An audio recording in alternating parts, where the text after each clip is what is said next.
Thank you to Best Buy for sponsoring today's video.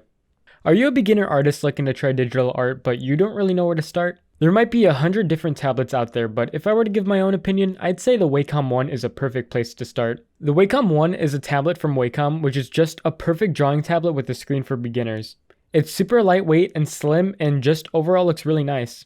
This tablet is compatible with almost any device, including being the only Chromebook certified product. The Wacom One also comes with free software for beginners and experts. Its 13.3-inch LCD display and HD resolution make sure it provides you a fantastic view of your art. And literally all you need to do to hook this up is to plug it into a wall outlet and connect the USB and HDMI into your PC. When you open the box, you'll first see the tablet, which is a very nice white and is very sleek in its design. You'll then find the tablet pen, which is what you'll be using to draw on the tablet. It has two shortcut buttons on it, and you can program them to do whatever you want. The pen also doesn't come with any battery, so you don't have to worry about it decharging every 5 seconds. The USB and HDMI wires are then found, and they're also super simplistic in their design. I've seen other tablets with jangled wires, but this is the first tablet I've seen that doesn't have that problem. Once you plug it in, all you have to do is download the software from Wacom's website and you're ready to go. Drawing on the Wacom One feels as natural as drawing on a piece of paper. Its super slim design just feels perfect to use. If you don't like drawing with the tablet flat, no worries. It also has really cool pop-out legs so you can have it at an angle. This has to be one of my favorite tablets to recommend to beginners. It's also available at your nearest Best Buy. You can order it for curbside pickup, so once you arrive, they'll just easily hand it to you so you don't have to get off. They also offer fast delivery options if you just don't want to go out at all. That's one of the biggest reasons why Best Buy is my go-to for electronics. Anyways, if you're looking to buy a beginner-friendly drawing tablet, this is one I 100% recommend. The link to it will be down in the description below. Anyways, let's move on to the video. Hey, it's me, your favorite artist you're obviously subscribed to. Let me tell you a story about how Lineart finally clicked for me. So, earlier this month, I was scrolling through the CSP shop when I found a cool looking pencil brush that seemed really nice. When I got it though, it had a strange thing about it. The brush would only look nice if you lightly pressed on your screen. Now the thing about me is that I like to press really hard on my screen a lot of the time. I am a man with really big muscles after all. I need to let my testosterone out somehow. Anyways, it felt really weird having to hold the pen lightly because I'm not used to it, of course, but the sketch came out looking actually super good. As you can see, ignore the way it looks like when it's flipped. If you notice, like, the Lineart actually looks pretty decent. Anyways, after that, I thought to myself, well, maybe a regular pen would work the same way. So I got a regular pen brush and held my tablet pen really lightly and proceeded to draw the Lineart. And could you believe that in the first time in my life the Lineart looked decent? I was so confident in my ability to draw that I even drew a purse. And you guys know that I don't really like drawing objects that much. And the Lineart for it just looked amazing. Can you believe it took me years to realize that my mistake was pushing too hard? Wow. Anyways, let me show you an example. Here is a Miku drawing that I did 2 to 3 years ago. I don't know. But just, the Lineart just feels super clunky to me. It looks super clunky. It looks super thick and gross. And it just feels muddy. And I don't know why, but I would sketch a lot of my lines. I don't understand why. But look at the hand. It just feels super like undetailed and super nasty. I don't know. I hope you see it because I can definitely see how gross it looks. Anyways, also look at this boba tea. I'm super bad at drawing objects, and this boba tea was an example of why I sucked so much. If you look at it with color, of course you're not gonna notice it, because I used to think to myself that my coloring could carry my bad line art. But I mean, I don't wanna not train my line art just because I'm lazy to do so. But anyways, now look at this. Look at this line art. It's infinitely better, infinitely cleaner, and it feels much more smoother than this abomination. Hold up. There you go. As you can see, even this is my first time drawing an object too. This is a purse that I decided to draw after I felt really confident. And look how much more nicer it looks. Here is it with color. Look how amazing that looks. And it's all because I was able to finally fix my line art problem. And can you believe it's only because I started holding my pen lighter? And you can definitely notice that I was holding my pen lighter because all the lines are super thin and stuff. And here all the lines are super thick. Now I'm going to tell you a lot of the general guidelines I followed when I started drawing this, okay? I'm gonna literally explain to you what changed from this to this, what I improved on, and how I managed to do way better line art. So what are the 3 rules I followed when I drew this? Well, number 1 is pretty simple. Do not zoom in all the way. Do you feel like your line art is super pixelated when you draw it? Yeah, it's because you're zoomed all the way in, numbnuts. When you zoom in into your canvas, you're gonna see pixels, and the reason why your line art looks pixely is because you're zoomed in all the way. Zooming in while drawing line art is the biggest mistake I see a lot of people make. Zooming in too closely can result in a lot of irregularities in your line art. When you draw, you want to see the entire picture so you can make sure the entire art piece flows nicely. As you can see here, I generally liked to zoom in like super closely when I drew it, and as you can see, a lot of the picture just doesn't flow nicely with each other. Like as you can see, this cup right here is lopsided, and a lot of it was because I was zoomed in. If you zoom in, you might not notice that the head is malformed, or maybe you don't have enough screen room to sketch an entire line. Whatever it may be, you can avoid it by just not zooming in all the way. A general rule I follow is to never zoom in more than when you can barely see the pixels. And what I mean by that is right here, it's fine for me to draw it, but right here it's not because I can see the pixels. So I'm usually gonna like line art at about like this zoomed in. I'm never gonna do line art zoomed in like this unless like I really have to, but I generally don't like to do that. As you can see here, since I would zoom in a lot and press my lines really hard, I would usually like zoom in about here and press in my lines really hard. A lot of these lines are just very ugly, and I just wouldn't be able to notice it if I didn't zoom out. Over here, like these leg lines are too thick. A lot of these mistakes could have been avoided if I just zoomed out. Number 2, and this is what I've already been talking about, is do not push your pen super hard. Line art comes in all thicknesses from thin lines to thick. When you push too hard, you lose this variety in line art and everything comes out looking thick as hell. When you discipline your arm to only push lightly, you can then come back to make thicker lines. If you make the lines too thick, you can't come back and make them thinner without ruining the feel of the art. The only way I can think about you doing that is if you erase it, but then you're just gonna make it look really bad. Thin and thick lines are equally as important. Thick lines help you establish bold features of your art, such as the shadows, shapes, or outline. Let me show you right here. Right here is like a very thick line, and under this jaw is very thick because it represents the shadow of like the bottom jaw. Since the jaw is not in direct sunlight, it's going to be very thick. What is also thick is the outline, like the very outer parts of this purse, because that is the shape of the purse. Like highlighting the shape of the purse helps you establish more of a 3D feel to it. And thin lines are very important for establishing small details such as, tendons, collarbones, or wrinkles.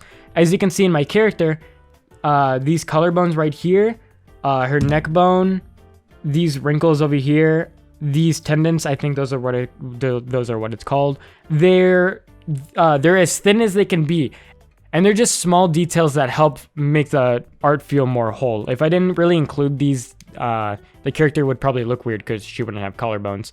Remember to lightly line out your character, then come back and start adding the thick parts. Do not just press down and just thick part everything like I did here. As you can see, I had none of those like small details I had in this line art.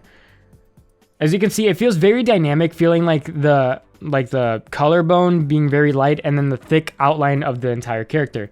But right here, you don't get that. Everything is just the same thickness and it just looks really ugly. As you can see, these wrinkles are just way too bold, and they're a detail that doesn't really need to be as highlighted as like the outline of the shirt. Right here, I could add like thin lines to add more of like a feeling for the knees. Like I could add like this line right here to give the knees more shape to them. But clearly I did not do that. And yeah, everything just feels really gross and too thick because everything is just generally the same like thickness. And even more places where like I do that thing where you thick the corners, it feels even weirder because since the base line art is like this base thickness is already really thick, then these places just feel really too thick. And it's really stupid. But right here, since the line art, like the normal width isn't that thick, then the thicker parts just feel like a good amount of thick. Not too thick, not too thin. And number 3, make sure you're not sketching your lines. You've already sketched for a reason, and that's to help guide your arm draw line art. You're not here to sketch again. Make sure when you're drawing lines, you're doing it in one stroke. If you sketch your lines, it's just gonna make your line art look messy, and messy is not the point of clean line art. If you have a hard time doing this, just go to a blank canvas and just practice, you know, making long strokes and being able to curve your arm around sketches. So here is my line art, and here is my sketch. I don't know which one the actual sketch is. How do I hide my line art? Here's the sketch of my character. As you can see, like, there's already messy lines everywhere for a reason, and that's to help guide my arm draw the line art.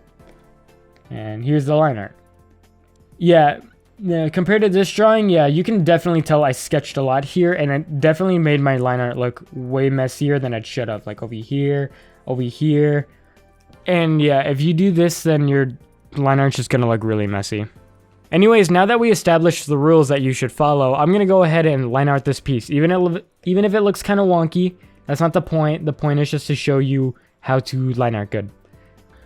So as we can see, I'm going to zoom in at what I feel comfortable zooming in at, and I'm going to lightly outline the head.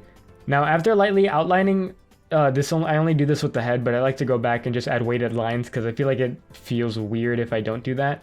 But I only do that with the head. So I hide the sketch and then I do weighted lines for the head.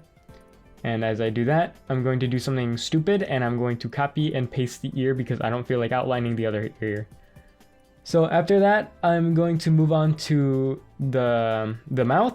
And with the mouth, I do the same thing with the head. I don't know, it just looks weird if I don't have the weighted lines, so I like to do the weighted lines as like I'm doing the very thin lines. As you can see with the tongue, it's like an instance where I do the thin lines first and then add weighted lines. But I don't know, whatever process is good for you, you can do it. You can do the thin lines first and then weighted, or like do weighted lines as you do thin lines. It's up to you. So I'm doing the teeth now. And I don't like that tooth, so I'm going to redo it, and then I add a thick outline for the outline of the teeth. And then I add little shadows because they're cute. Then I'm going to move on to the neck, and I add the thin line of the shirt, and then I add the thick lines at the corners of where they meet with the neck. Then with the hair is the only time where I do everything as thin lines and then move on to thick lines. Because the hair feels very nice looking when like it's just like thin lines. I don't know why, but in my head it looks very nice when it's just thin lines. But I still gotta add thick nonetheless, or else it'll look weird. So as you can see, I'm starting with the bangs and then I move on to the back of the hair.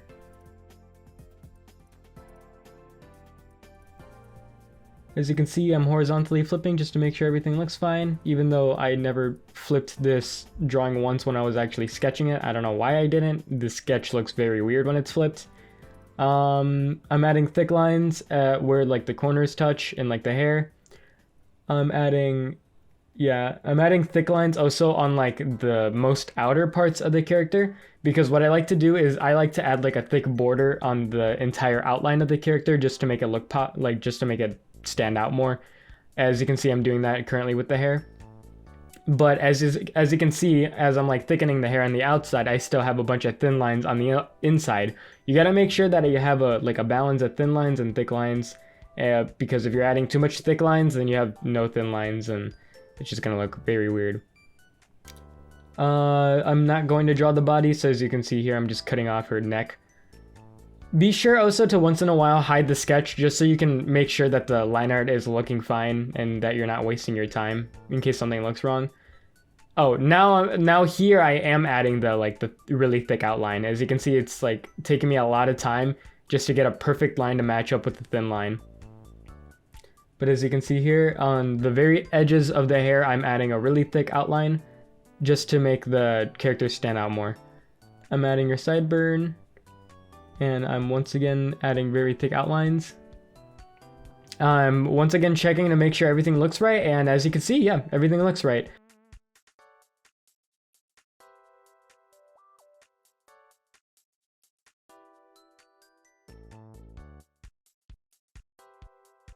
And yeah, that's the completed outline.